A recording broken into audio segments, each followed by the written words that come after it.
뉴스와 인물입니다. 천일염 가격이 좀처럼 힘을 쓰지 못하고 있습니다. 전남은 전국 최대 천일염 주산지이기 때문에 직격탄을 맞을 수밖에 없는데요. 오늘은 대한염업조합 양광 이사장과 천일염 가격 폭락 문제 살펴보도록 하겠습니다. 안녕하십니까? 네, 반갑습니다. 네, 현재 천일염 가격 동향부터 살펴보죠. 예. 한때는 한 포대당 10,000원도 훌쩍 넘겼는데 현재는 어떻습니까? 네, 맞습니다. 원전 직후로 일시적으로 가격이 상승했던 건 맞습니다. 그러나 꾸준히 그 이후로 하락세를 보여오다가 현재는 영업조합 이사장인 저로서도 참 제 입으로 말씀드리기 참다운 실정입니다. 간단히 예를 들면 소금 생산 시기를 고려하여 근로일을 200일 정도 잡고 8시간 최저임금을 따져도 1,200만 원 정도 됩니다. 그러나 지금 현재 우리 실정은 그렇지 않습니다. 한 1인당 한 400만 원 정도 1년 수입이 되지 않기 때문에 지금 천일염 업계가 붕괴에 불가피한 현실에 직면해 있습니다. 그걸 제가 말씀드릴 수 있겠습니다. 천일염 명품화 사업에 많은 예산이 투입이 됐는데 그럼에도 불구하고 가격이 이렇게 떨어지는 게 조금 이해가 되지 않습니다. 이 원인이 어디에 있다고 보십니까? 한 여러 가지 원인이 있습니다. 그러나 지금 크게 나누면 두 가지 정도로 이렇게 봤을 때 첫째는 여러 가지 요인들이 중첩되어 천일염 소비 시장이 감소한 건 사실입니다.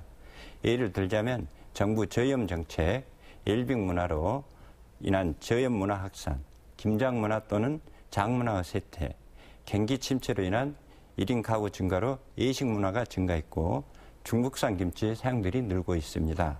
그리고 해양수산 문화, 각 지자체에서 중국들의 수출을 위해 천일염 명품화 사업을 실시하였으나 고품질 천일염을 대량 생산할 수 있는 시설 등을 갖추었으나 사드 문제나 국제적인 문제로 해서 지금 그 수출길이 늦어지고 있습니다.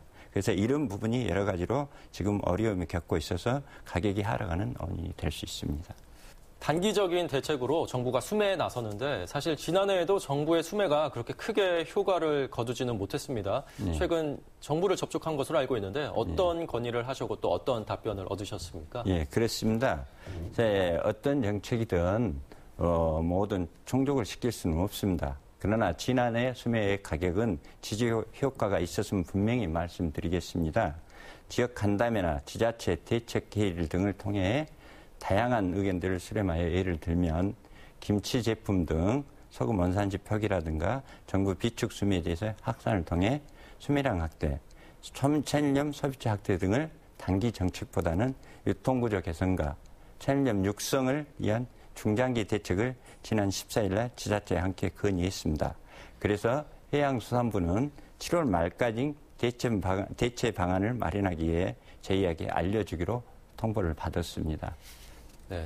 천일염 수급 조절과 또 유통 구조 개선을 위해서는 천일염 유통센터를 설립해야 한다는 목소리도 있는데 여기에 대해서는 또 어떻게 생각하십니까? 예, 그렇습니다. 지금 저희들이 천일염 이렇게 가격 하락에 된 원인은 첫 번째가 유통 구조의 문제점입니다. 그래서 저희 이사장으로 제가 들어와서 제일 먼저 해야 할 게 유통 구조 개선이라고 생각합니다. 그게 근본적인 것은 가격 하락의 첫 번째 요인이 될 수 있습니다. 그래서 정부에다가 저희들이 유통센터는 꼭 필요로 하다.